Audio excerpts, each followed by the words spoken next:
All right. Welcome, welcome, FUMFA 74. Here we are going live tonight with a special live stream. Getting ready over here. It's a strange start without Chris Belden's opening of the beer can, but we'll go without it tonight. That's all right. We are very excited to have with us as a guest co-host Lisa Kastner, but we are actually having a bit of technical difficulty at the moment over where she lives in LA. She's been having an internet outage since earlier today. So everybody needs to cross their fingers, pray, and hope that we can get Lisa back. She is kind of in and out with the internet right now. But here she is, Lisa. We are doing our best over here. It's okay. But look, we can see her beautiful face now. Fabulous. What is going on? We need to get on the case of the internet provider out there. Lisa, of course, is joining us from the West Coast, and from Running Wild Press. She is also our dear friend from the Fairfield University MFA program. And, we'll have to ask her once her connection stabilizes, we are going to have to ask her, have her remind us which cohort she was. She wasn't the first cohort like Chris and myself, which we often like to arrogantly call the best cohort. No. But it's always so awesome to hear Lisa's story of being a student in the MFA program and then also going on to found Running Wild Press, and we are so excited to have her with us tonight when her internet stabilizes, and to also have two of her amazing authors, Tasha Hutchison and Suzanne Samples. So it's going to be an amazing night, and we are just going to roll with the technical difficulties as we always do. And so please hang on, stick around. We still have an amazing night for you. With Lisa Kastner, Tasha Hutchison, and Suzanne Samples. So you are probably asking yourself, where in the world is Chris tonight? Chris is down in New York City at City Winery. Oh, I love City Winery. And he is at, oh gosh, I forget the name. I should know the name, but he is down there. An incredible show. And so we miss him tonight, and he's bummed to miss out on Lisa Kastner, our friend, fellow alum, and these incredible writers. So he'll be back next week. Don't worry. We'll get that, nice hoppy IPA beer pop at the beginning. I have nothing but wine right now, and it's good. It's good wine, but it's not quite as exciting as our beer adventures that we go on. Well, taking a look at the chat, we have California represented, also with Susan M. Davis. Hello, Susan. Good to see you. Yes. And Susan, apparently there is an internet outage situation over in LA. Lisa is having a tough time connecting tonight. So that is quite a shame. But we are really happy to be here together and to be having a Running Wild Press night. We have so many fabulous guests from East Coast, from more East Coast publishing companies and authors. So we are really excited to get to know more about Running Wild Press. As you know, we often have guests from Woodhull Press, which is right here in Norwalk, Connecticut. I often see Chris Madden just around town, but it's going to be so great to get to talk to Lisa and her two authors tonight. So It is 7 o'clock, so it's time for our official welcome to FUMFA 74, and it's a very special night with guest co-host Lisa Kastner and two amazing authors from Running Wild Press, Tasha Hutchison and Suzanne Samples. Unfortunately, if you are just joining the chat, just joining the stream now, Lisa is having internet outage issues. So we are hoping, we've got our fingers crossed. We are praying, keep those fingers crossed. And hopefully Lisa will be able to join us. Hopefully that connection stabilizes and returns so that we can hear from Lisa and so that she can help me introduce her incredible authors, Tasha Hutchison and Suzanne Samples. Around here, we had some nasty weather.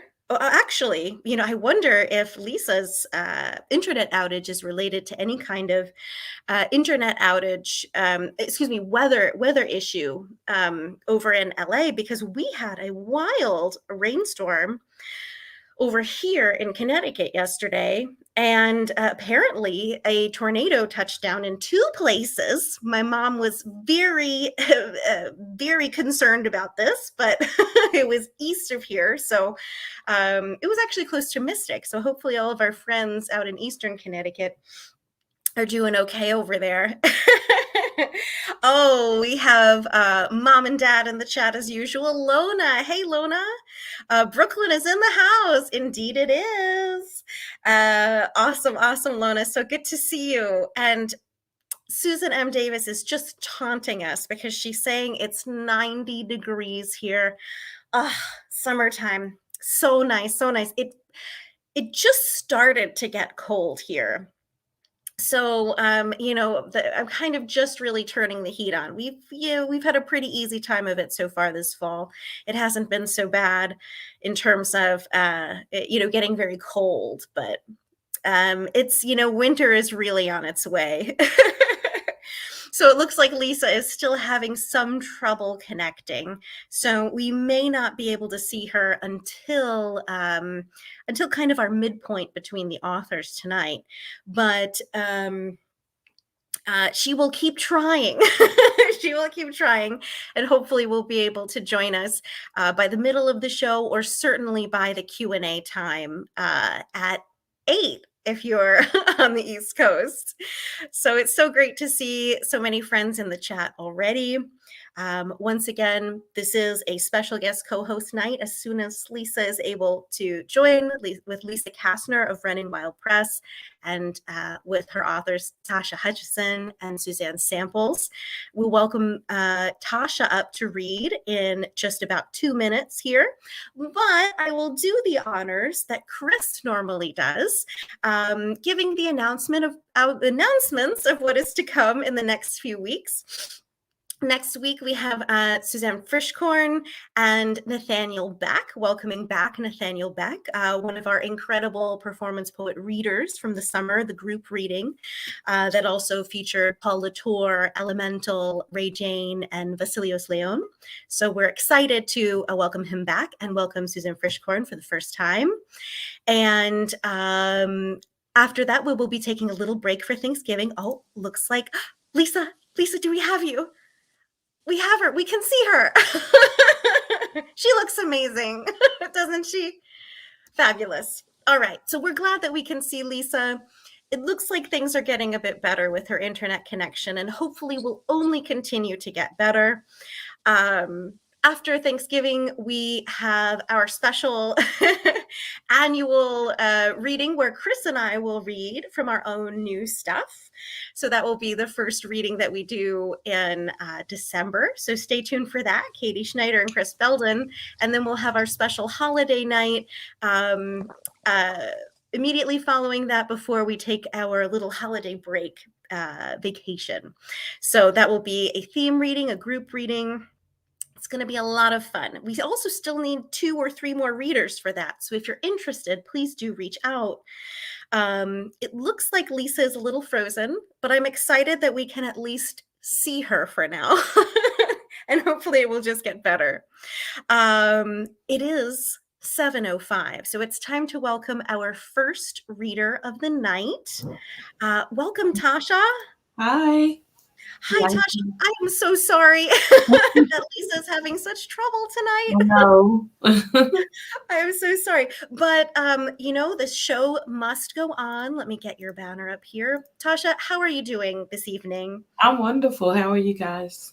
Wonderful. We are so excited to have you. And you'll be reading from your book, Broken Petals, tonight. Yes, thank Yes. you so much for having me. Yes, we're thrilled. And I will go ahead and introduce you with your bio. All right. Okay. Tasha Hutchison resides in Texas, where she was born and raised. Growing up, Tasha has always been fascinated with fiction and began writing at an early age. She went on to obtain a degree in arts from Navarro College. Her novel Broken Petals will be released on July 25th, 2022. Very, very exciting. Yes. Tasha, we are just going to leave you to it. All right. Excited to hear you. Thank you so much. So, Broken Petals is written in first person. I wanted it to be a little bit more personable with the main character, Brooklyn Monty. She actually suffers from Huntington's disease. So, it's about a story of a young woman dying to live as she is forced to face her reality and embark on a journey of self discovery that actually will change her life forever. So, I'm just going to go ahead and read an excerpt of her interaction with her father that she's met for the first time. So we're gonna get started now. Thank you guys. Mom and dad told me the story of how I came into their lives. But part of me always wondered if you truly loved me as a child. Was I a burden that you couldn't stand to endure another day? Did you ever feel connected to me? Oh, sweetheart, my love for you is limitless. I was alone in this world before I met your mother. Then you came along. You two are my entire universe. But when your mom died, I died also. I lost my grip on life, and I knew I was no longer in the position to give you what you needed emotionally. But when I met Sheila and Thomas and learned what kind of people they were, I looked into your beautiful eyes and I knew what I needed to do. I had to give you more, and that's what I did. Now look at you, baby girl. You're successful. You have a successful business with good people in your life. He smiled at ours. I'm so very proud of you. Why did you leave me and never come back to at least see me or get to know me? I didn't want to confuse you. How would you have felt if I came into your life only to leave again? No, you don't get it. I've been living with this god awful disease, and all I know is my dad gave me away as if I was baggage you needed to free yourself from. His face twisted. I don't blame you for having those feelings. It's only right. He gripped my hand. Sweetheart, when you love someone as much as I love you, your mother, and everything suddenly changes, it's pretty damn hard to deal with. Yes, I may have made a terrible decision, but I know you could have been worse off being raised by a man full of anger and hatred. You deserve to have a life with two loving parents who don't live in fear of a disease every step of the way. They were able to give you a life of happiness and opportunities. They instilled wonderful values, encouraged you. I know all of this because I made sure of it over the years. They gave you everything I couldn't. You will understand this when you have children. I couldn't contain my emotions. They poured from my eyes. I could see it and feel it. I may not have bio children from my womb, but I could understand his position. Sadly, it also made me understand Kai's position. Thank you. I understand, and I love you too. We spent the night touring the house at the property. There was a garden dedicated to my mother's memory in the backyard. I sat alone in the dark, and after a while I could feel her presence, and for a moment I could feel her arms around me. I closed my eyes to be there with her in spirit. The missing pieces of my soul had finally been found. And that is the excerpt for Broken Petals. I hope you guys enjoyed it. This scene was actually the first time she's met her biological father. Sheila and Thomas are her adopted parents that he chose specifically for her. And that's what I have, Katie. Thank you guys so much for listening and reading. Tasha, if you'd like to share more with us, we have more time. We have more time for you. Do you have another section you'd like to read? Um, let's see, I'll have to find another section. That's the one that I had specifically picked Okay, out for sorry, her. But, sorry. I mean, I can go into the summary and everything for you guys. I love that. Okay, let me go here. Getting through life is no longer acceptable for Brooklyn Monty. It's time to fall in love, chase dreams, and build a legacy. This story is smart, sexy, funny, and hopeful. Let's go on a journey with Brooklyn, a young woman born with a fatal genetic illness who makes the decision to take control of her life and go on a journey to fall in love, chase her dreams, and build a legacy before her time is up. So this story, it's gonna take a lot of twists and turns. I think I've always told people you're gonna cry, laugh, get excited. It's about love. It's about finding yourself. It's about growing as a person. So she's going to actually come into her own, and also at the same time, the people around her will also do the same thing. So this is actually the first installation of Love Ties. So this is Broken Petals. And, her group of friends, I plan to explore their lives in different novels. So the next one will be her best friend Iris, which is the fireball in the cruise. I love it. So it's going to be a series. Yes. Oh, yes. I love it. So she'll appear in the next one, but the main character will be the best friend Iris, but they're all going to be there. So I hope everybody enjoys the friendship because they'll continue. Yes. Well, that's such a pleasure. You know, when you get to know a character and these, well, you know, kind of the main character in their story, and then you get to know all these other characters, it's so sad to leave them. Right. And it's nice to be able to kind of pick up, maybe not in the same place with the same character, but with a different character, but in that same world with the same people. I love that. That's so cool. Iris, her best friend, she kind of almost wants to steal the show, so it's good to give her a little spotlight in the next one. Yeah. Oh, right. Because she's almost taken over this book, huh? Yeah. That is so funny. Well, Tasha, I do want to save. My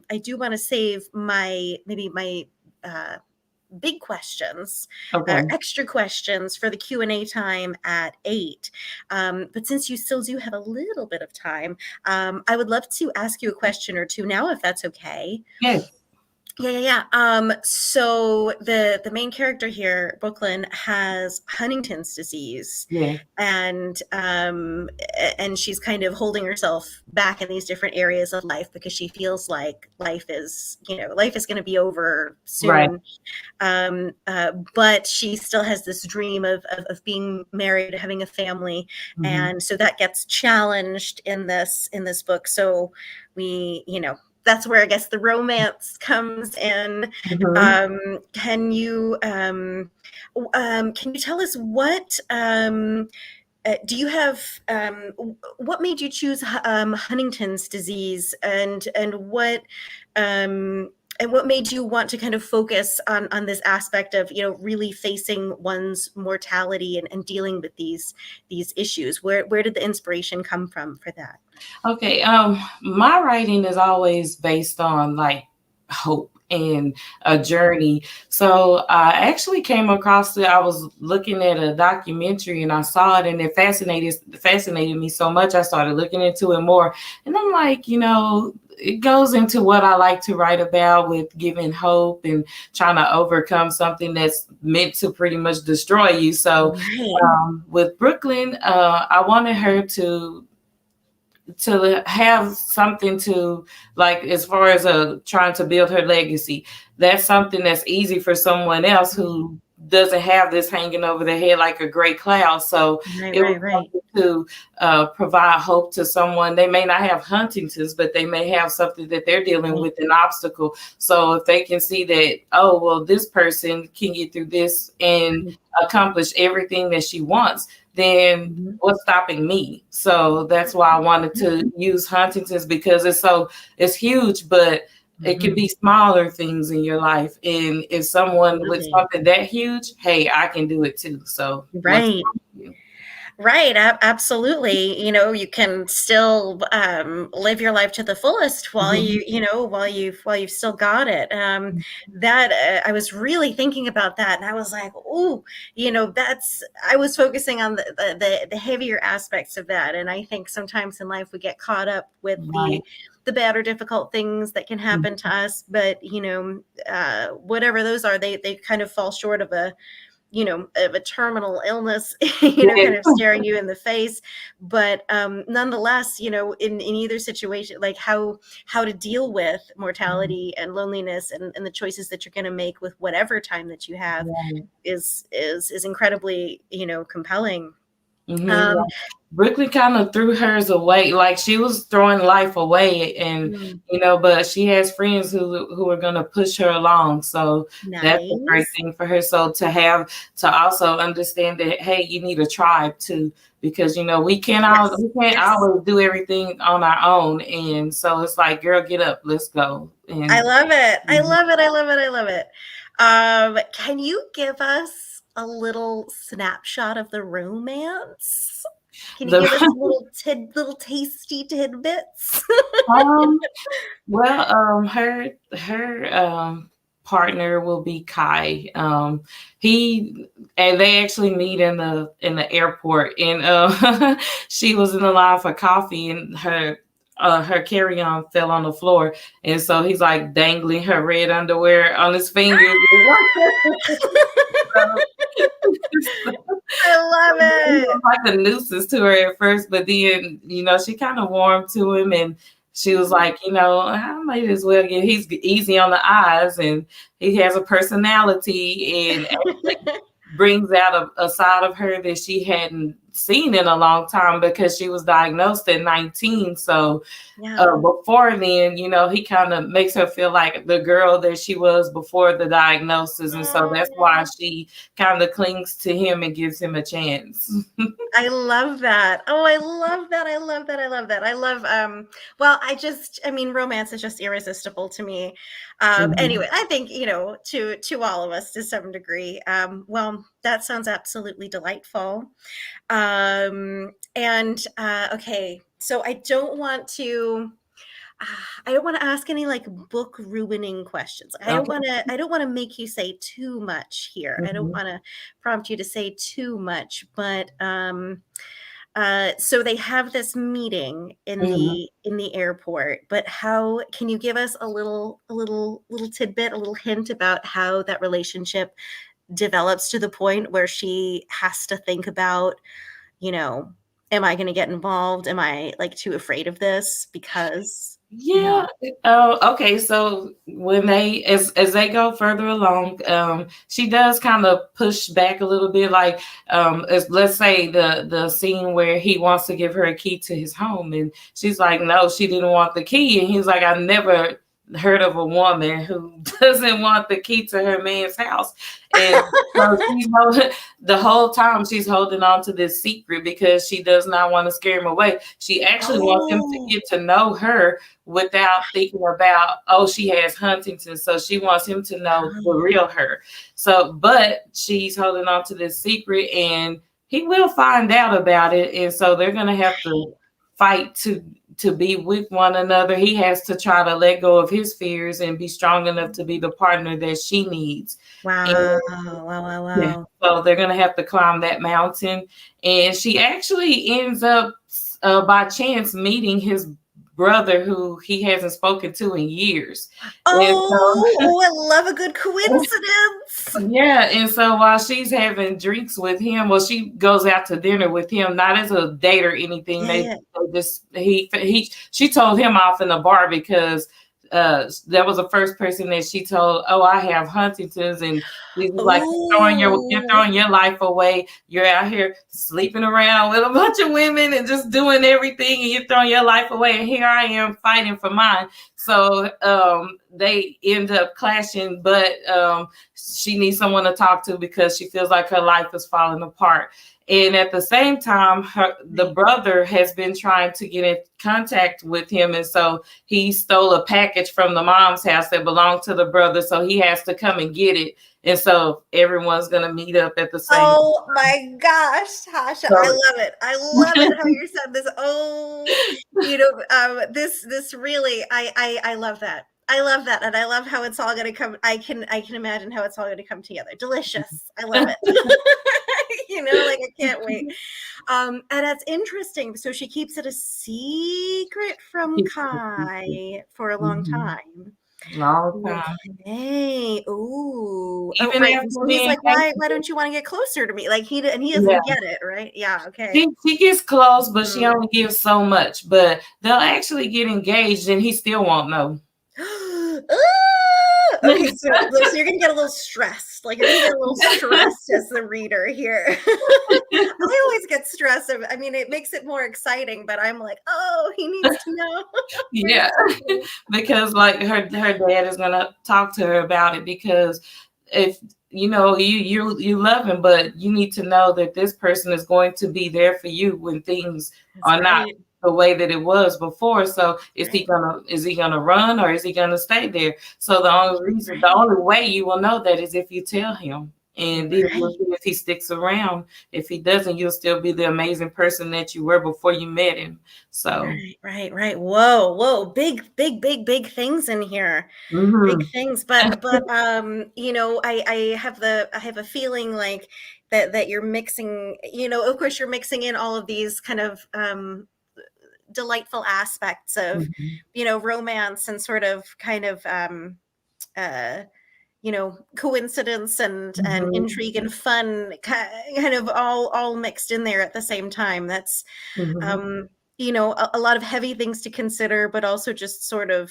a lot of just the joys and interesting things about life mixed in Mhm. as well. Awesome, Tasha. Yeah, Okay. so this is her Yeah. first big romance. Like, she's never Mhm. experienced anything before. Like, she had the college boyfriend, but as an adult and It's being a different. woman on her own, she's never had anyone in her life romantically. So this is her first go around, and so she's learning as well. So I wouldn't hold it against her. No, don't be mad at Brooklyn, but she's I love learning it. Don't too. get mad. She's just trying her best here. She's trying her best. As are we all. Yeah. That's great, Tasha. That's really, really great. All right. Well, we are going to we'll transition for now. But thank you very much for reading your Thank excerpt and you. for sharing about your book with us. I'm so sorry that Lisa is still having trouble I connecting. know. I know. But everyone, please stick around because we will have our Q&A at the end after Suzanne comes up to read around 8 o'clock or whenever Suzanne finishes. And we will be able to ask questions to Tasha, Suzanne, and hopefully also Lisa. So please do stick around for that. But I'll be. Tasha, let me give you some applause that you can Thank hear. you. Thank Thank you. you. I appreciate it. Yes, and we will see you soon in the Q&A. Thank you. All right, guys and ladies, it is I love a good romance. Any kind of romance it is, and excited for Broken Petals by Tasha Hutchison. And so we'll ask her some more questions later. But let's go ahead and bring up Suzanne. Welcome, Suzanne. Hi. Thanks so much for having me. Oh, it's a pleasure. It's an absolute pleasure. Thank you so much. And I'm so sorry that Lisa's having such trouble. It's some kind Okay. of fiber optic cables. Yeah. But anyways, how are you tonight, Suzanne? Doing very well, thank you. Excellent. We were just chatting before that you were busy grading essays, as am I. Yes, that time of year. It is that time of year. Crazy. Well, Suzanne, let me go ahead and introduce you with your bio so that you can read for us. And please, encouraged to take your full 25 minutes. All right, but let me go ahead and grab your bio here. Suzanne Samples is a writer and college professor at Appalachian State University. Her memoir, Frontal Matter, Glue Gone Wild, details her sudden diagnosis of terminal brain cancer at 36. Partly written while hospitalized for a month in January of 2018, Frontal Matter showcases short pieces of writing that describe Suzanne's brain injury, diagnosis, treatment, and the never-ending process of recovery. Frontal Matter received a coveted starred review from Kirkus Reviews and was subsequently named a Best Indie Book of 2019 by Kirkus. Stargazing and Solitude is her follow-up to Frontal Matter and continues the lonely recovery journey. Also blessed with a Kirkus starred review. Woohoo, Suzanne! Stargazing in Solitude comes out in December 1st, 2021. Oh, we are right on the edge of that date. Everybody get out there, pre-sales. Exactly. Awesome. All right, Suzanne, we can't wait to hear from you, and we'll leave you to it. I just want to first of all say, Tasha, your book sounds amazing. I can't wait to read it. It sounds really cool. And I guess the theme of the night is young women with terminal illnesses just making it happen, getting out there and still living life. So I'm going to read a few excerpts from my upcoming memoir, Stargazing in Solitude, which, as was mentioned, is coming out December 1st. So I'm super pumped about that and hope it goes well. We'll see. I give a little summary that's actually in the book. So I'm going to start with that, and then I'm going to read a part from the middle. So I'll just go ahead and get started. I was diagnosed with glioblastoma multiforme 3 days after I turned 36. GBM is cancer most often reserved for men over the age of 55. See John McCain and Beau Biden. After a seizure in a coffee shop, I was transported from Boone, North Carolina to Winston-Salem, North Carolina, where I had a craniotomy 4 days before Christmas. I resided in the hospital's rehabilitation center until the end of January. I had to relearn walking and using my right arm. Unfortunately, some functions of my right side never returned to normal. Although I was convinced the brain tumor was just a quick distraction from playing roller derby and teaching college freshmen, surprise! It was the worst brain cancer of all, and I had a survival time of 11 to 13 months. The surgeon removed most of the tumor. I did 33 rounds of radiation, and I took chemo for 9 months. Quick update, while I was in the hospital and after I returned home, I wrote a book about the whole thing called Frontal Matter, Glue Gone Wild, and 2 years later, I am still alive. I'm still here. Maybe writing saved my life. Boone, North Carolina. I get home from Brooklyn and start my next round of chemo. Choking down those pills and waiting for the vomiting and nausea to stop is the loneliest thing I have ever experienced. There is no one to talk to and nothing to do but wait until the puking begins. Since my initial chemo I took each day, I did radiation. The medicine has gotten more potent, but I only take the pills for 1 week a month, 1 week once a month. I dread that week more than anything. I will do this for 9 months, and then we, my medical team and myself, will watch and wait to see what happens next. I have already decided. I do not want anything to happen next. My first surgery was so shocking and traumatic, I knew I never wanted another craniotomy, even if a further resection would give me a few more months. I do not want any more chemo, even if sticking a port in my chest would give me a few more days. I do not want to spend any further time in the hospital, even if it would give me a few more hours. The unfortunate part of my tumor is that the damn thing never knocked me out. Except for the 8-hour surgery, I remember everything. I remember the seizures in my right arm and leg. I remember the 3 IVs at a time. I remember waking up in the ICU and begging for iced tea that they would not give me. That was really mean of them, by the way.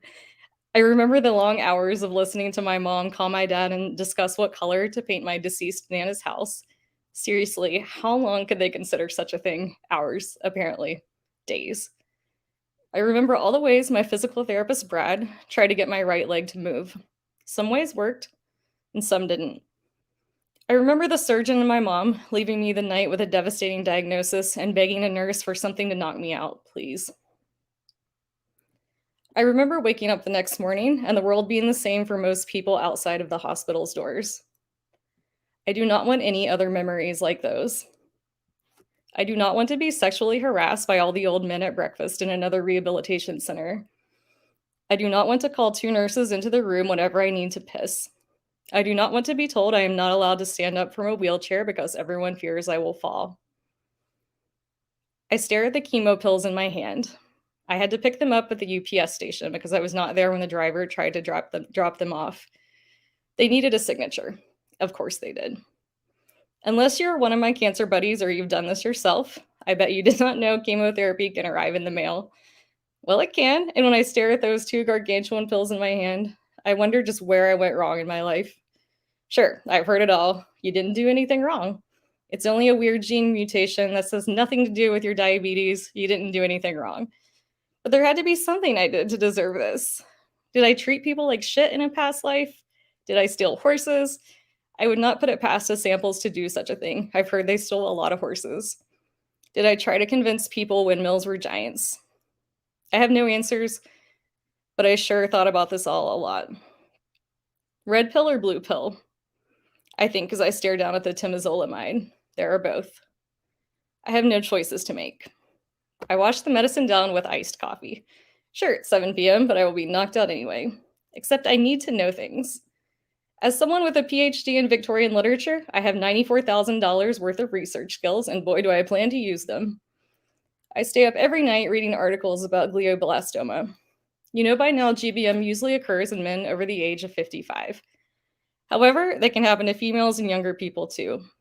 No one knows exactly why GBM pops up in certain people's brains, except for a small percentage who have very uncommon risk factors for cancer that's uncommon enough. And few researchers have enough interest to study the tumors or find out why they happen. There's no funding, there's no money, no one seems to care. That's pretty heavy stuff, so I also included a funnier section. Boone, North Carolina. My sister Sarah and I leave the restaurant and head downtown to the most well-known undergraduate bar. I do not belong there, but I do not give a fuck right now. I'm drinking and having fun and declaring my love for Sufjan Stevens and his music. His mother died of cancer, and though she also had a lot of other problems, I feel quite connected to his album about her struggle and death. How could something so terrible be so beautiful? I always wonder as I listen. I suppose life can be beautiful and terrible simultaneously. Once we get to the bar, Sarah orders shots. I do not even know what they are, but she confesses she has befriended the bartender and told him I had cancer, so all of our drinks are on the house tonight. Only Sarah could manage this. I would never ever use cancer to my advantage, not in a bar anyway. As much as I don't really drink, despite my most recent alcohol-fueled adventures, I can take shots like a college frat boy. I never need a chaser. The alcohol burns my throat like a chemical compound, and I think if I can handle this night, I can handle death by glioblastoma. Tell your friends to come out, Sarah says. I do not have that many friends, and the friends I do have are old like me and too tired to leave the house on a blustery, wintry night. But I have an idea. I text Dolphin, the Derby teammate who watched my dog Gatsby while I was in the hospital. She's always down for a good time, and I have a weird suspicion she has a crush on my sister.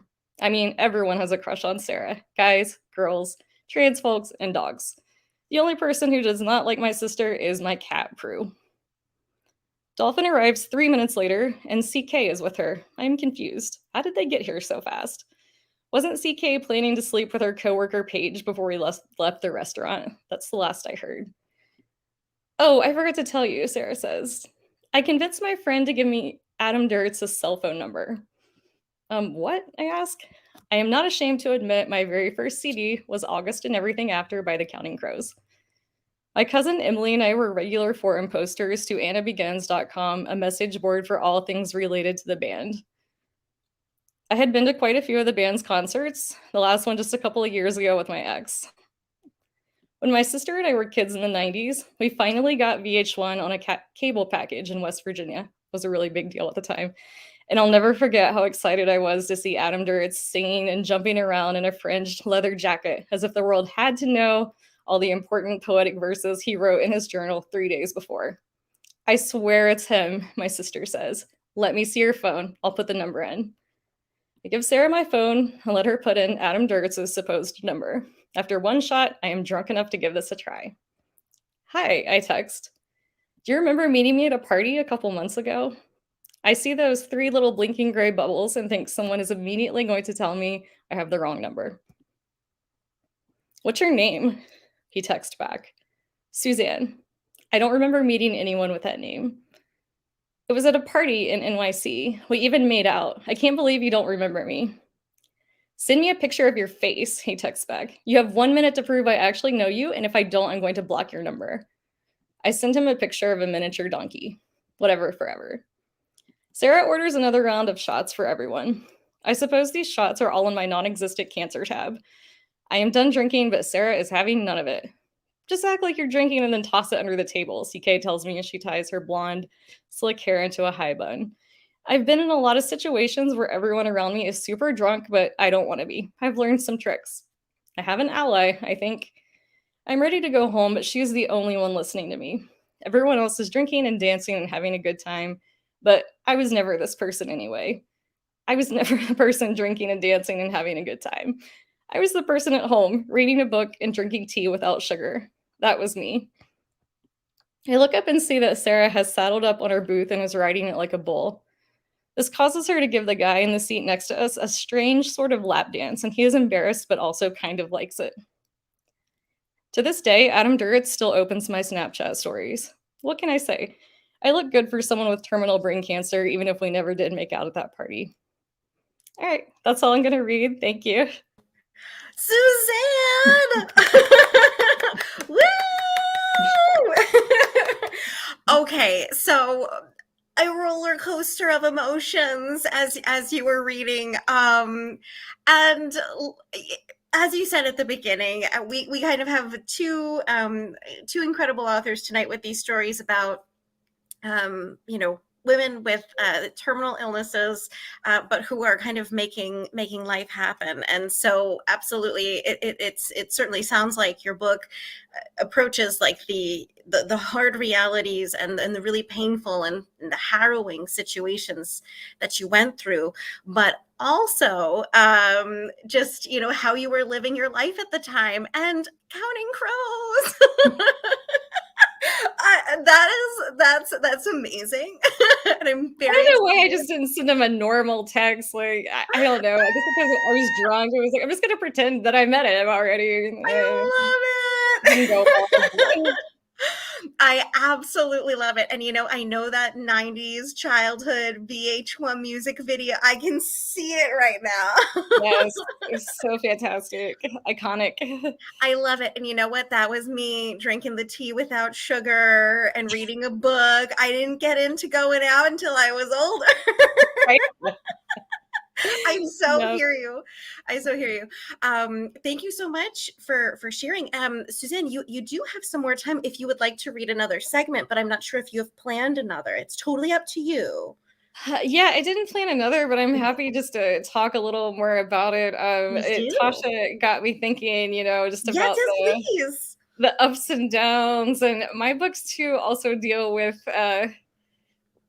she got me thinking about romance. So my books deal with sadness. I was on this journey of looking for someone, and there's a lot of emotional, like trying to find someone and not being able to find someone, like in the midst of a terminal illness. And and also like my second book, this one that I read from, is a little sad. It's a little bit of a downer, but right.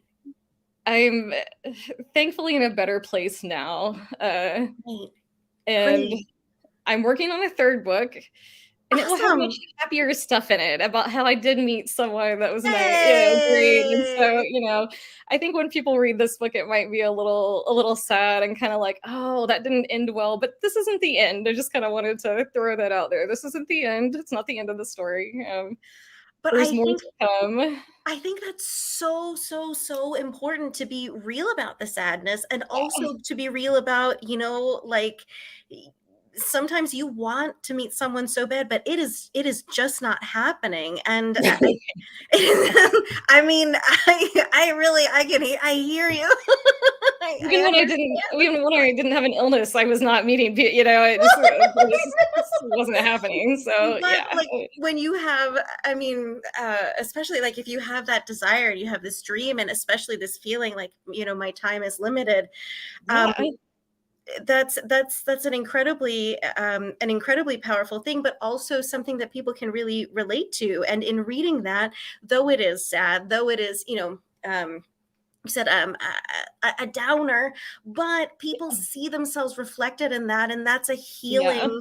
healing thing as well. And I find myself like really thankful for people who share their challenging experiences or their sad experiences, or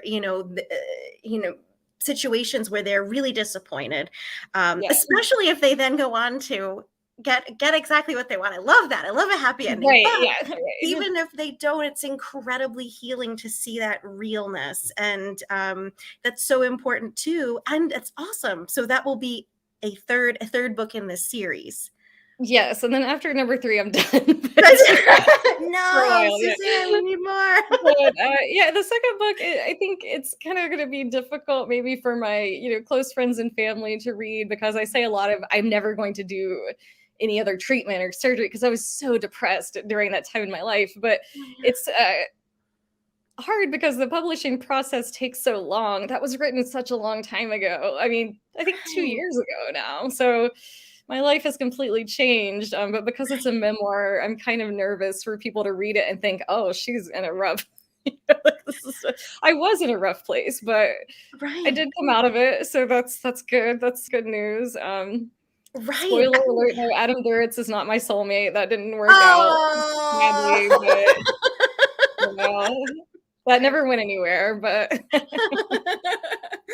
that is such a delightful excerpt. I thought it would be, kind of light, but there is still a lot of humor in the book. I tried not to make it, just completely a downer, and there's still some funny stuff in there. And if you read my first book too, my sister is the humor in every situation and brings I love that. a wild, free spirit to everything that's going on. So she's a character, and she's always been a book character throughout her life. She was just born to be on the page, so it works out well for me. I love that. Well, and like we were just talking to Tasha about, beloved characters who you love to stay with. And and your sister is kind of one of those in real life, just a really a fun character that you get to spend more time with. And I know that Lisa is still struggling with her internet, which is just it's such a shame. And we'll have to find a way to bring her back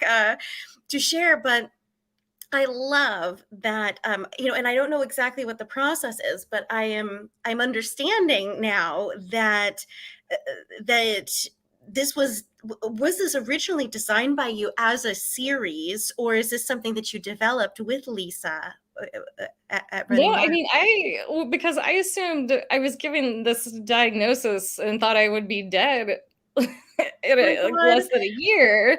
And then I wrote the book very quickly, the first book. I actually started writing it when I was in the hospital, because I thought, oh, this is my last chance to write anything. I've been squandering, kind of like Tasha's character in some ways, squandering her life Right. away a little bit. And this is my last chance. And so I wrote this first book very quickly and just kind of thought, that'll be it, and then I survived, which is Thank great. goodness. I Goodness, just, yeah. And then I just kind of thought, well, I might as well just do, Lisa kind of said, hey, are you working on another one? And I wasn't. Well, you're yeah, like, well, why not? I might as well. Yeah. So started working on another one, and then it just kind of came to life, and then some other stuff happened. I thought, okay, might as well write about it. And then so it Suzanne, that's happened. And incredible. That's yeah, incredible. I mean, you've documented this whole entire journey. right. Um, and I think that's amazing. And I think that's such an important, that's going to be a touchstone for people who are going through the same thing or similar situations. And also, I think it's so awesome that Lisa was like, hey, do you want to write another one? Yeah. Because it gives that look at like, okay, here you are at this moment, and that was how you were feeling. That was your state of mind, like Yeah. totally authentic to that. And then at this space, and then at this space, and that as long as we're alive, it keeps it keeps going. And whether that's pain or good stuff, and it's always Yeah. a mix of both. I tried to, between the two memoirs, I tried to write a mystery novel because I love mystery novels, and it was horrible. It was Oh no. terrible. And she said, "Well, send it to me," and I couldn't. It was so, I knew it was so bad. I just couldn't. Suzanne, who knows? But that could come next. I mean, No, anything it can was bad. happen. No, it's bad. No, it was. I knew. I reread it, but no, it's not good. Oh no. But I got that out of the way, and then she said, "Yeah," she really pushed me, and that's what you want in someone who's publishing your books is someone who's just gonna say, "Hey, listen, what are you doing? Stop sitting on your hands," and That is get on it. so cool. Oh, and I'm dying to ask Lisa about this at this point, Yeah. Lisa. No, this is, Yeah. I know Lisa is trying and she is beside herself, but LA fiber optic cable, no. I know. Oh my gosh. So Suzanne, really quick, before we bring Tasha back up and do Yeah. our Q&A with everybody together and, invite questions from the audience. So Frontal Matter is the first one. Right. Stargazing and Solitude is the second. And the third, does it have a title? Or It does. It's called 13 Tunnels because I went on this quest. Near my hometown, there are abandoned train tunnels, and I went on this quest to find all of them. And so that details how I Awesome. found all the train tunnels. And then everything there have been some other things happening with my illness and just some crazy things that you wouldn't expect. So the third book is all about that. Suzanne, I mean, this, like all of these books, it was almost like, you said kind of sure to the second book, but it's like all of these books needed to happen. And, just also like just to look at it, like while you're dealing with this incredibly difficult and painful and challenging stuff, how you are just also just living an incredible, interesting, fun, enjoyable, adventurous life. And I think, everybody needs to see that.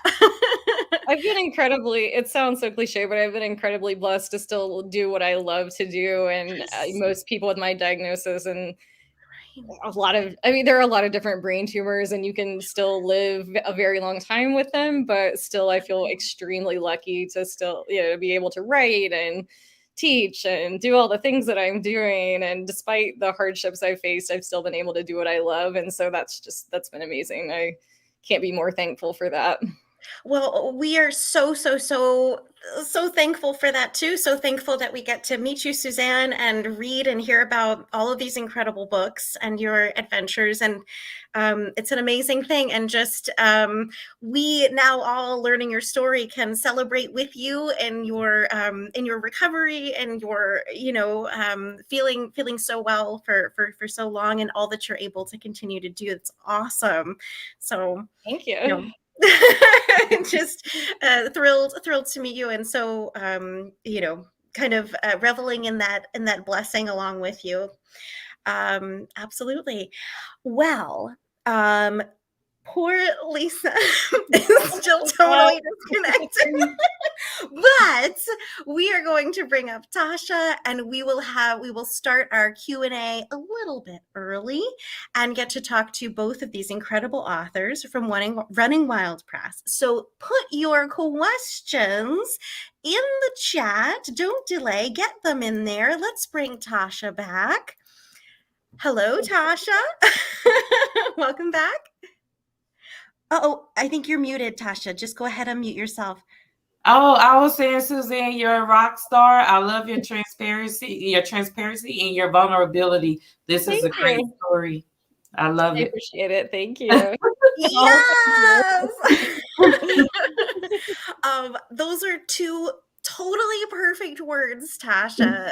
Transparency and vulnerability, an incredible amount of vulnerability to share all that you're sharing in these books, but so needed, so important. And just such a blessing to all who read, whether they are suffering from a terminal illness or not. Hold on, Suzanne, I just realized that I put an A instead of an E on your name. Boop. Okay, let's that's okay. Okay, there we go. We need to have things right. All right. Well, let me just say thank you one more time for your readings. One more round of applause for Tasha Hutchison and Suzanne Samples. Yes. You know, Tasha, in terms of spelling mistakes, all week I was so careful not to put the Hutchinson. Yeah. Every single time I was like checking, like triple checking, because I kept wanting to write. Well, you know what? It's my married name, and I used to do that too. Okay, so I'm not alone. I'm not alone in that. Oh my goodness, my goodness, my goodness. So I'm so glad that we get to be here together, and I'm really excited to ask you both about your experience working with Running Wild Press and working with Lisa and any other editors you had a chance to work with. I know that poor Lisa is still totally disconnected, and we will have to write that at some point. We'll bring her back when the internet is very strong and have her share a bit about herself running wild, and also about you too. But we have a question that we typically start with, but I would love to first start with Tasha, then Suzanne. Can you tell me the process of getting connected to Running Wild and starting, you know, the process of the editing and publishing your book with Running Wild? So Tasha, can you tell us a little bit about that? I actually I looked on Submittable, and that's where I found Running Wild in the Rise imprint. And so I was like, oh, let me see. So I submitted my information, and they got back to me, and I was like, ah! But going into the process, I worked closely with Andrea while she was with Running Wild, with her at first, and then I went with Lisa and another editor, and they actually like really pushed me and pull more out to make the story a little bit more layered. And so I really appreciate that, because it made me go deeper into the story, find more things, you know, to discuss and put out there. So it's been a wonderful process for me, and I'm so thankful that they took that chance with me. That is so awesome. Before we pass it over to Suzanne, can you tell us like what were one or two aspects that they kind of helped to like push you on, or they kind of helped you to develop a little bit more? Oh, Tasha? Yeah. I wanted to ask, because you said were you talking to me? I thought you were talking to Suzanne. No, sorry. I just wanted to ask you a quick follow-up question. The editing process for me, and mostly it was an editing process with the story. I learned a lot more, because I was like, oh, I got this, you know, as I was writing it. And then it was like, oh, well, this and this. So, you know, who's speaking here? That it's like different things like that. So they helped me with a lot of things with the actual technical part of writing. So I really appreciate that. I've learned a lot. So now that I'm working on my second book for this edition, it's really come in handy. So now I see a lot more things clearer with the process. Nice. So that's really cool. You know, I think anytime that you get to work together with editors, with people really reading and investing in your manuscript, it's just like such a richness of experience. And I know sometimes as writers, you know, at times we can feel shy or like worried about like criticism or feedback. No, it's the best thing ever.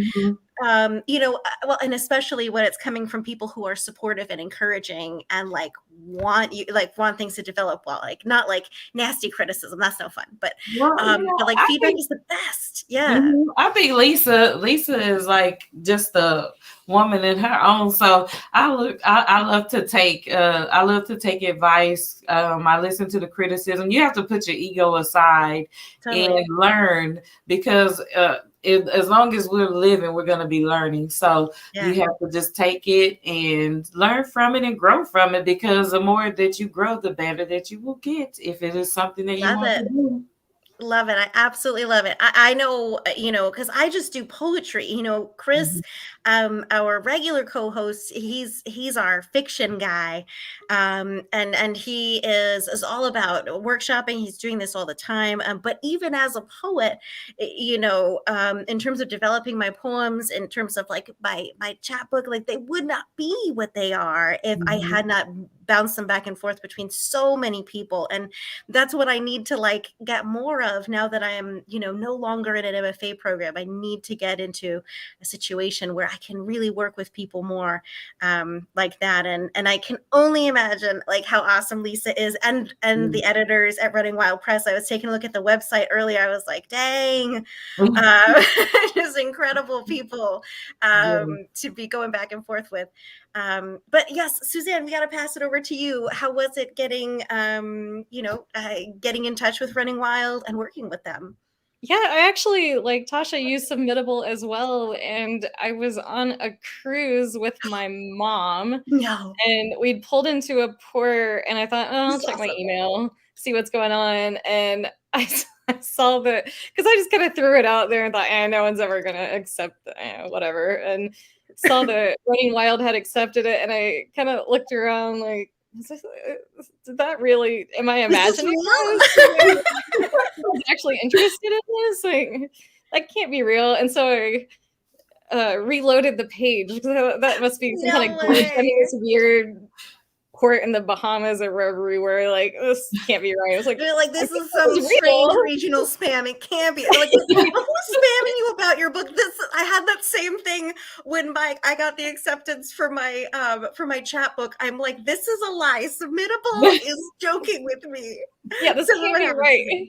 But yeah, it was real, and I was so excited. And then she paired me with my editor, Barbara, and Barbara's amazing. She's a former medical doctor, and so it was just the perfect fit and excellent with grammar and style and everything. And then it's so funny though, Barbara just tells you what she thinks. Yeah, which I love. I appreciate that. But I'll write something that I think I know what I'm talking about, and she'll just put in the comments, "This is not how this works." It's actually like this. I'm like, oh, okay. She's a doctor. She knows this stuff. Like, that makes more sense. I listen to Barbara. She knows what she's doing. That is so great. Oh my God, Suzanne! Like, Lisa, we need to pull Lisa in. How did she get? So not only is she like being amazing as an editor, but she's also like, no, it doesn't work like that.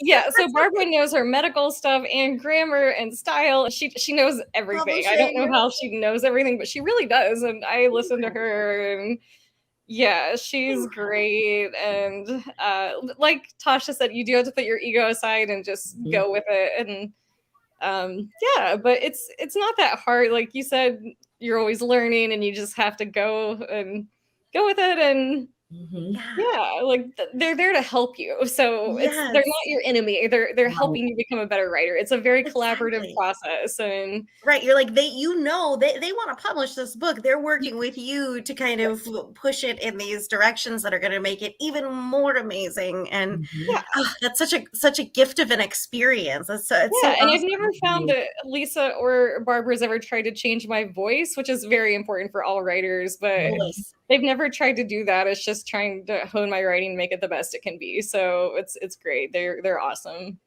Right. Lisa is in the chat. Oh my God. Okay, Lisa. Okay, Lisa, if you hear us talking about anything that you would like to make a comment on, you put it in the chat. Okay, and we can put it up on the screen like this, Lisa, just like we are now. She said, "I'm so sorry, everyone. We've never had an internet outage like this before." She said, "If I log on as a guest, I can hear you." All right, fabulous. Okay, whatever works, Lisa. We were just talking about she has praise. You three are phenomenal. Indeed, they. And she included me in that. Oh, thank you. Well, and you two are indeed very, very phenomenal. Okay, Lisa, you got to share whatever you would like to share in the chat and any questions that you'd love for me to ask them. And we were just talking about the experience of them working with Running Wild. And if you can share anything in the chat about working with Suzanne and with Tasha and taking on their books, that would be amazing to share with our audience. And so if you would like to type about that, I can put it up on the screen while I move on to my second question. Which is normally our first question. So our first question is normally this very cool question that Chris has a great story with one of his friends about. But I will just get to the question. The question is, how has writing changed your life? We'll start with Tasha and then Suzanne. Tasha, how has writing changed your life? I have a funny story with because I started writing really young. I was probably in my early teens. I was like 15 years old. Me and my mom, we've always read books before bed together. And Nice. I became a drama queen when I hit my teenage years. And so one day I got off of the bus to come home, and my mom had a computer and printer set up in my room. And I'm like, oh, I got a computer and a printer. And she's like, no, that's because when you turn into the drama queen, you are going to have to write for me. And I'm not talking about 1 page, 2 page. You're going to write a story. She's like, you're such a drama queen. So you've got it in you. So that's what you're going to do. And so the punishment turned into passion. I love this. This is an amazing story, Tasha. And so after a while, it was like, go write. You need to go write because you're being a drama queen. And so I started writing, started loving it. And so then it turned into, hey, come out of your room. You've been in there too long. And I'm like, I'm writing a new story. So Yes. So actually this story, I actually wrote this when I was probably 20 years old, but I was still inexperienced, still, learning life. And so I actually rewrote the story now as a full-fledged adult, married woman, has experienced some things. And so it's been a joy. I love it. So it allows me to escape. It allows me to explore things and learn other things. It's just like with the Huntingtons, I get to learn all of these different things and appreciate life, and also get to know, what other people are going through, and send out their healing energy through story. I love that. I love that entire story, Tasha. What an intervention for drama queen behavior. Your mom just set you up with a whole writing situation, and you just went for it. And then she was like, stop writing and come out of your room. That is so good. That is so good.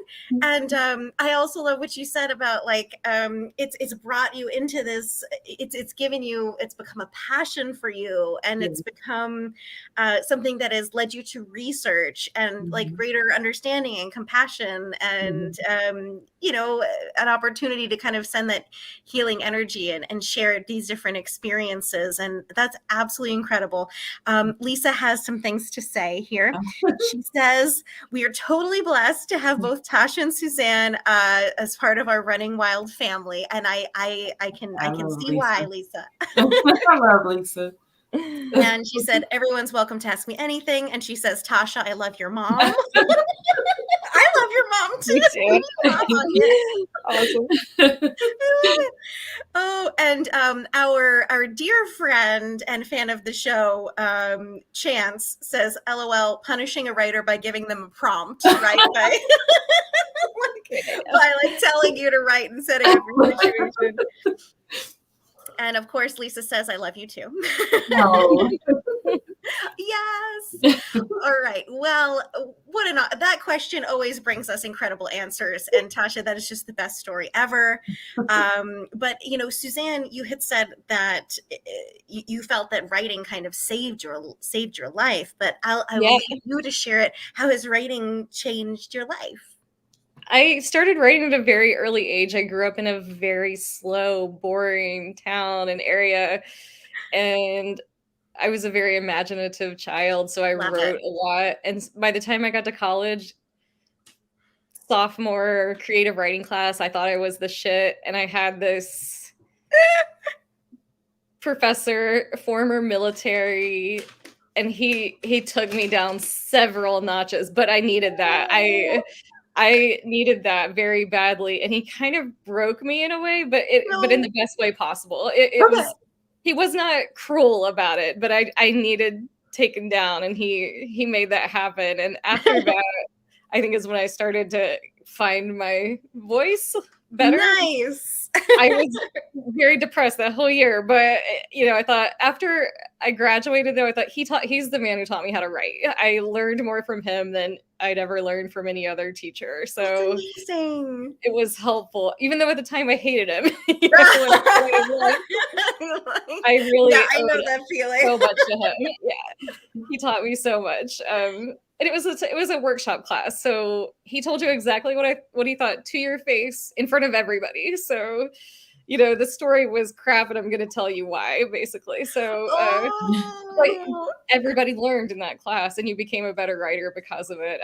So then after that, it was just kind of like I wrote when I could, and here and there, I wrote and submitted to a lot of lit magazines and had fun with it, but then it wasn't until I fell ill that it became a serious thing, and that's what got me up in the morning. That's what kept me going. I had to have something like that, and I wasn't working at the time, so I've always been very career oriented. And I didn't have my job to look forward to. I wrote every day, and I thought if I can just have that to look forward to, I know I will survive another day. And so, that's very life-changing for sure. But it was something I enjoyed and loved doing, and knew that if I had that to do the next day, I would keep waking up every morning. So right. And look forward to the next morning. Yeah, right. Awesome, Suzanne. That is so awesome. I have a question. Did you always write nonfiction or fiction, nonfiction, a mix of both? I always wrote fiction inspired by my life. Okay, I get it. Always fiction. Yeah, mostly fiction. But yeah, nonfiction's been a little strange for me. I've never, Tasha said that it was vulnerable, and that's been a little weird for me, because with fiction you can always dress it up and say that's just fiction. Even if it really didn't happen, you can just say, well, it's fiction. It didn't really happen. Change a few names. That didn't happen. So yeah, it's been a little difficult to just be so vulnerable, but it's paid off. I think it's made me a better person and allowed me to just put myself out there, and made me a better writer, I think. So that is so awesome. Once again, a really absolutely incredible answer, and just such I love asking this question, because it's always just such an incredible thing that writing is not just a hobby. It's not just this little thing that we do. It's a huge part of our lives. It's a passion. It's what wakes you gets you going the next day, and keeps you going. And then when you share it out there in the world, people get to be nourished by it. They can be healed by it. It can resonate with them, and it changes their lives, and also entertains them, the lighter things too. And it's very necessary. I know I talk to so many different writers, and they sometimes feel like, that writing is so important to them, but it sometimes feels like, can it really be so important? It's when it's so much like fun to me. And it's like, well, it is important. It is necessary. You're putting these stories out there, these sentiments out there, and the world needs it. Well, Lisa has something to say. You didn't see it pop up earlier. Suzanne, you are the shit. She is. And, we were talking about Tasha's mom. And of course, as Lisa said before, I love your mom. But she said, Katie, ask Suzanne about her sister. She's awesome. So you were telling us a bit before. Can you tell us a little bit more about your sister? Yeah, one thing I didn't mention in my first book, my family reacted very strangely. Well, you never know how you're going to react to something like a terminal illness, or how anyone around you is going to react. But my parents kind of were a little removed at times, and My sister stepped right up though, and she's always been a party girl, and she's responsible with her job. She's a hairstylist, but that's a fun job, and she's always got a crazy look and different colored hair. Is always Awesome. out in New York City doing stuff, and everybody knows her and very sociable. But she became my full-time caretaker for a while, which I don't think anyone expected. So she got me through a lot and was there helping me with everything and Amazing. taking me to radiation. Were we almost late every day? Yes, but we made it, That's amazing. And she was really fun and always made sure we did fun things. And, she a little wilder than I am, but breaks me out of my shell sometimes. As a writer, I mean, not all writers are introverted, but I am one of those typical, very introverted. I read a lot of books, stay at home all the time. She's like, yeah, we're going out tonight. I'm like, oh, okay. I guess. Yeah, so she's fun. She's a good time. That is so awesome. She seems like an absolutely incredible person and an incredible person to like meet and get to know in your books as well. Yeah. She can do the hard stuff too, in addition to the fun, crazy stuff. She can handle the hard situations. So she's a really an incredible well-rounded, interesting person. That is absolutely amazing. She sounds like a totally incredible person. Tasha, to pass it back to you, do you have someone in your life, a teacher, mentor, family member, who has inspired you or who kind of shows up in your characters? I don't have anyone who shows up in my characters, but I do have a lot of cheerleaders. My mom, of course, she's my biggest cheerleader. My sister-in-law, actually, with this story, I actually was just writing just a short story, and I would let her read it, and she's like, oh no, I need to know what happens here, what happens there. So I was like, okay, I'll give a little more. So I write more, and then I give it to her. She's like, no, you got to keep going now because I need to know what happens here. So after a while, I'm like, oh my gosh, I was like, I think I am actually writing this whole story. So that's actually who pushed me through the whole thing. My sister-in-law, I really appreciate her for that too, because I was like, nobody's going to want to be interested in, reading. We always think that, oh, nobody's going to read it. No, we have to do what Lisa says. We are the so we're the you gotta share that. I really, really hear you because I am, writing, editing, thinking about things all the time, but it's so internal. It's such a private process. Yes. And when I think that something is finally like done or ready to share or like ready for comments, like then I'll share it with like one person. But this is designed to be shared and read and experienced by people, like kind of pushing yourself to share it with people and just get that that feedback that pushes you even further. We've had so many awesome people on this on our stream who are out in the audience right now, who are in community in workshops all the time, sharing it with as many people as they can, whether they're, writers in their life or not. And it's just so good to get that, feedback, but also like that encouragement. And sometimes it pushes you in directions that you wouldn't have gone in, had you not shared it, like, telling you to, you got to write more. I need more. I need more. And it's so encouraging. That's awesome. I would love to come back to this aspect. Lisa, if you're still there in the chat, Lisa, I would love for you to chime in about this. But both of you are doing series with Running Wild, and I think that is absolutely awesome. I know that at first you had not, Suzanne, you had not been thinking of a series. And Tasha, can you tell us a little bit more about moving on to a series? Was that always your plan? I'm not sure if you mentioned that before. Can you tell us a little bit more about the series aspect and how that came to be? Yes.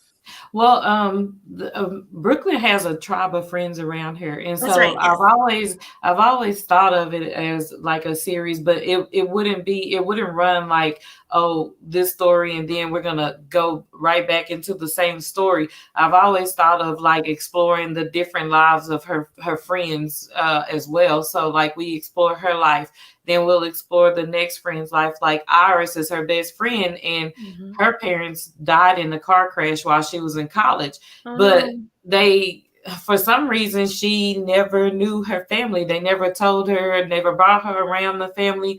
And so this story is her like finding like her family and learning who she is, where she comes from. And so in order for her to do that, her friends are going to do that as well. But two of them already know everyone, but Brooklyn, of course, was adopted. So she gets to, in the second story, we're going to get to meet her family on her mom's side with her for the first time as well. So it's like a whole journey. That's right. Yeah, she is adopted. Right. Because her birth father, you were sharing about earlier. Yes.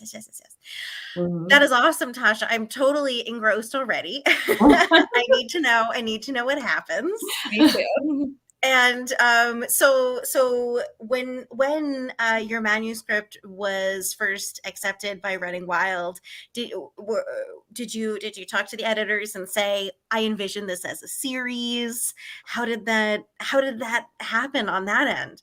Well, I mean, you know me, I like to push a little bit. I'm like, hey, I can see this as a movie or something. I'm keeping my fingers crossed. If Lisa is still here, like she was like, Lisa was like, I don't know about a movie, but I see it as a series on Netflix. And I'm like, hey, I'll take that too. So listen, I watch I want to try to push it a little bit more. I feel like the story actually jumps off the pages, so I think it would survive. It would be a great thing to do. That would be absolutely incredible. Excited to read and to watch. Fingers crossed. I can visualize it in my head so easily when you were reading and discussing it, Tasha. I could see it like it was on a screen. So I'm with you. Right? Oh, thank you. Thank you. Yeah. She says, I'm here. Send it to me. Let's do it. This is so good. All right. And so, Suzanne, you had talked a bit about how Lisa just reached out to you and said, do you want to write another book? At what point, where were you at that point? Was it in the midst of working on Frontal Matter? Was it a little while after it came out? It was a good bit afterward. And like I said, I was working on a mystery novel that That's right. Never saw another pair of eyes other than my own because it was horrible. It was bad. But as a writer, I think sometimes it's important just to get stuff out, even if it's bad. Going. You just get it out. Keep it rolling. Okay, that was something really horrible I did, but now that's how I can work on something better. So that was what I needed to do before I wrote another memoir. I needed to get this thing I thought I could do out of my system that I couldn't really do. But it kept me writing was the important part. I write every single day without fail. That's always something I've done for a long time now. I mean, it's just, I don't think that's something everyone needs to do, but for me, it's just something I enjoy. And if I don't do it, I feel weird about my day. I just don't feel like myself. And so that mystery novel had me writing and I got it out of my system. And then it had to happen. Hey, what are you doing here? What's going on? So I said, oh, we're just working on this mystery novel. She said, what about another memoir? I was like, okay, sure. So it's like it was meant to be. It was like the road from this one to that one and kept you writing, kept you going. And I wasn't really sure because the sequel to the memoir is about remission and it's mostly kind of sort of, but the type of brain cancer I had, you don't really go into remission. It just kind of hangs out. Right. So I wasn't sure if that would resonate with people because I didn't think it was as powerful, but there were so many other things also that I was dealing with in addition to the sort of remission. Right. That were, just my relationships with people and how people were reacting to me. And it just kind of, I thought, well, why not? I'll try it. I'll give it a go. And yeah, it I think that happened. is so important and so necessary and so good. I'm in like full support. Yeah. So it was fun. And I feel like with this one, because there wasn't a time constraint on it, because I didn't have this thing hanging over my head, like you might die in 10 months or 9 months or whatever, that, I was feeling a lot better. So I thought, I'm going to make it. I'm going to take my time with it. And I got to sit with it a little while longer. And then when I was in the editing process, Lisa kept emailing me and saying, are you ready? And I was like, no, I need a few more days, just a few more days. And I didn't want to give it up. I was like, I don't know. I just want to hang on to it. That is So so I wonderful, finally like gave just it. reveling in that process that you got to like fully enjoy. I just kept rereading it and finding little picky things. And then I think writers do that a lot, though. And finally, I just had to let it go. I was like, oh, I'm just going to give it up. It's done. We're done. Yeah. So Awesome. Suzanne, Lisa's saying down here, Suzanne's books need to be required reading for healthcare workers, caretakers, and those who are ill. She said they can learn a lot, and for those who are ill, will learn they are not alone. Absolutely. Such important stuff, and resonant stuff, and powerful stuff. Suzanne, thank you so much for writing, and so happy that you were able to take that time in the writing and editing process. yeah. That's so wonderful. It's not an Fabulous. easy feat. That's good for you. Yeah. I'm so glad that you went through it and stuck with it and were able to do it. I'm so glad. Yes. Thank you. Absolutely. All right. Well, normally I allow Chris to introduce our famous last double question, but I'll have to do it today. So we have a question we like to ask everyone at the end, and it's really a double question, just kind of to leave our audience with sort of two little nice things before we officially end. And the first one is a pearl of wisdom for writers at any stage, and maybe particularly emerging writers. So a pearl of wisdom. And the second question is, give us a book recommendation. Any recommendation. I know you probably have tons, but the one that's really on your mind right now that you would love to share. So Tasha, a pearl of wisdom and a book recommendation. Okay.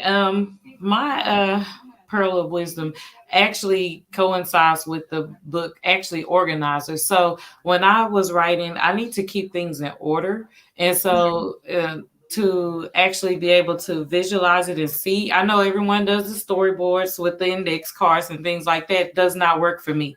So I actually, when I was writing, I was creating all of these worksheets and different things like that to keep my story in order and know. So because going back and through thousands of words just to find like an address to make sure I have a name right or something like that, it's time consuming. So it's like I actually created Wordy writer organizers, and they actually allow you to do, it's quick, like one page outliners. It has all your key information in there.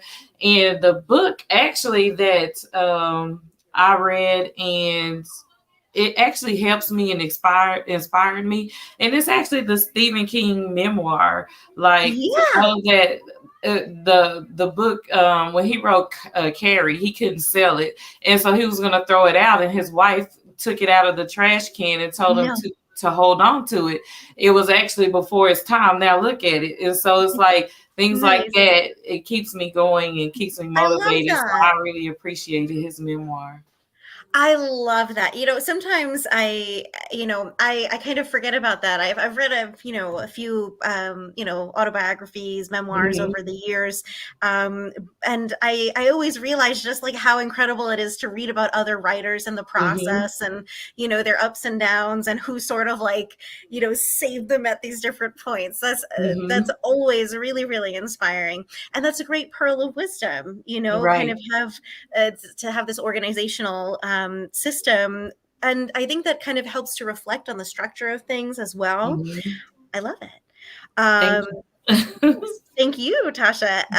And Suzanne, a pearl of wisdom, book recommendation? My pearl of wisdom would have to be good writing is honest writing. I don't remember where I picked that up. I think it's I'm sure it's attributed to someone somewhere, but it's something I've heard in a lot of different creative writing classes. But those are words I live by. I don't flower it up a lot of the time. It's writing is very to the point and no purple prose. I just kind of get straight to the point. And I think you could take that pearl of wisdom many different ways, but that's how I take it, and just be honest about stuff. I'm honest about my own shortcomings. When I write about other people's shortcomings, I try to also include my own, so I'm not just, in a memoir that's hard to do. I think it's very easy to just be like, this person sucks and this is what they do. Sometimes people do suck, but then I try to also say the things that I did wrong, which is difficult sometimes, but you just have to be fully honest about things. And the book that came to my mind was A Heartbreaking Work of Staggering Genius by Dave Eggers. Yes. Before I wrote my own memoir, that's the only memoir I'd ever read. I'm strictly a fiction and poetry reader. I'm very bored by memoirs, and I know it's terrible of me to say, but I'm very bored by nonfiction typically. But his book just blew my mind when I read it. I read it a really long time ago, but it was so different and so creative, and just he'd been through so much. And ironically, it was about both of his parents dying from cancer. But at the time when I didn't know how inspiring it would be to me later. But that one changed my life, and I had the opportunity to meet him. And nice.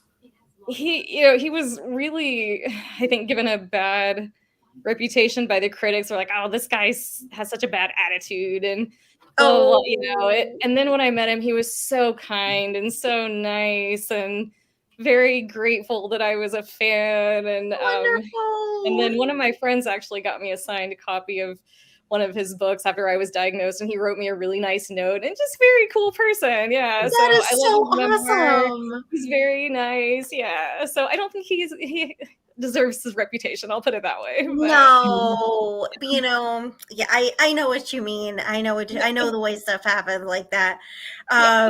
That is awesome, Suzanne. That is such an excellent piece of advice to write honestly. And, not only is that the kind of most authentic kind of writing, but it's so good for reflection. And it's just such a good practice as a human being. Let me be honest with myself. Let me be honest with what is happening and what I see and what I think. And, to kind of, also be fair to the feelings that you're feeling, and to be fair to these other people who are involved in life, and to also not get too stopped up as you're writing with editing or commenting or reflecting too much or making things more perfect than they really are. So excellent advice and an excellent recommendation. And Lisa loves both Eggers memoir and King's memoir. You both have fabulous taste, she says. Yes, and I couldn't agree more. Well, thank you so much once again, Tasha Hutchison and Tasha Hutchison and Suzanne Samples for being with us tonight. Applause. Thank you for having me. It was so great to meet both of you. Yes, you too. Such a pleasure to meet you both and to hear from your books and to be excited about your books and the series that you are building with Running Wild Press. Lisa has been with us tonight as much as she possibly can. Oh, thank you, Lisa. And she said, and Katie has the best laugh. That is so sweet. Yes. Sure. I love it. Thank you very much. It's really been a pleasure to have you both. Everybody go out there and buy Broken Petals and Frontal Matter and get those pre-sales with Stargazing in Silence. Yes? Solitude, yeah. Solitude. Oh, I'm very excited. Stargazing in Solitude. All right, go over there to Running Wild Press and get them.